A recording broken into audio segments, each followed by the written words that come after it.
Football के खेल में आ गया नया किंग। मेसी और रोनाल्डो का वक्त गया। आ गया फुटबॉल का नया हीरो। रॉड्री ने जीता बैलन डी'ओर अवार्ड। वैश्विक फुटबॉल के साल के सर्वश्रेष्ठ खिलाड़ी को दिए जाने वाले अवार्ड बैलोन डी'ओर का आयोजन बीते 28 अक्टूबर को हुआ। पिछले कई सालों में ऐसा पहली बार हुआ जब इस खेल के दो सबसे बड़े दिग्गजों में शामिल क्रिस्टियानो रोनाल्डो और लियोनेल मेसी इस अवार्ड के दावेदारों तक में शामिल नहीं थे। अर्जेंटीना के मेसी और पुर्तगाल के रोनाल्डो पिछले 16 साल में 13 बार इस खिताब को अपने नाम कर चुके हैं, लेकिन इस बार इन दोनों को नॉमिनेट भी नहीं किया गया। 2003 के बाद पहली बार ऐसा हुआ है जब मेसी और रोनाल्डो नॉमिनेट नहीं हुए। मेसी उन चुनिंदा खिलाड़ियों में शामिल हैं जिन्होंने इस खिताब को लगातार 2 साल जीता है। मेसी से पहले लगातार 2 अवार्ड जीतने वाले पिछले खिलाड़ी मार्को वैन बास्टेन थे।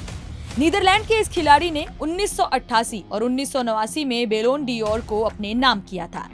इस बार स्पेन के मैनचेस्टर सिटी के मिडफील्डर रॉड्रिगो हर्नांडेज ने फुटबॉल का सबसे बड़ा अवार्ड बैलन डी'ओर अपने नाम कर लिया है। फैंस उन्हें रॉड्री के नाम से बुलाते हैं। खास बात यह है कि उन्होंने विनीसियस जूनियर, दानी कार्वाजल और जूड बेलिंगहैम की रियल मैड्रिड तिकड़ी को हराकर ये बड़ा अवार्ड अपने नाम किया है। रॉड्री ने पिछले कुछ समय में दमदार प्रदर्शन भी दिखाया है।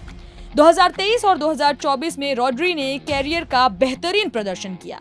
उन्होंने लगातार चौथा प्रीमियर लीग खिताब जीता और स्पेन के साथ यूरो 2024 ट्रॉफी भी जीती। यूरो कप 2024 में वे स्पेन के लिए सबसे बड़े मैच विनर बनकर उभरे थे। पिछले साल रॉड्री देश और क्लब के लिए बिना हारे कुल 74 मुकाबले खेल चुके हैं।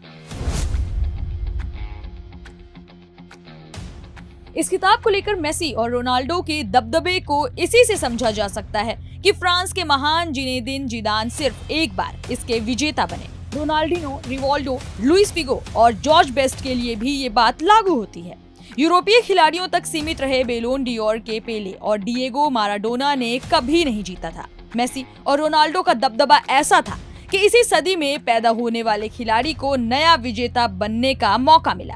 इस खिताब को 1990 के दशक में पैदा हुए किसी भी खिलाड़ी ने नहीं जीता है।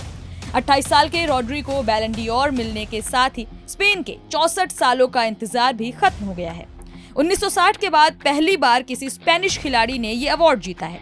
आखिरी बार लुइस सुआरेज ने इस अवार्ड को अपने नाम किया था। वे तब बार्सिलोना के लिए खेलते थे। रियल मैड्रिड के दिग्गज अल्फ्रेडो डी स्टेफेनो ने 1957 और 1959 में 2 बार ये पुरस्कार जीता था। बैलोन डी'ओर फ्रांस की फुटबॉल पत्रिका के जरिए 1956 से दिया जाता है।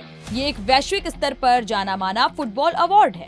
इसकी अहमियत इस बात से समझी जा सकती है कि हर साल के अवार्ड के लिए पूरे साल भर इस पर काम किया जाता है और खिलाड़ियों समेत फुटबॉल के फैंस को इसका काफी इंतजार रहता है। फीफा रैंकिंग में शीर्ष 100 देशों के पत्रकारों के मतदान से इसके विजेता का चुनाव होता है।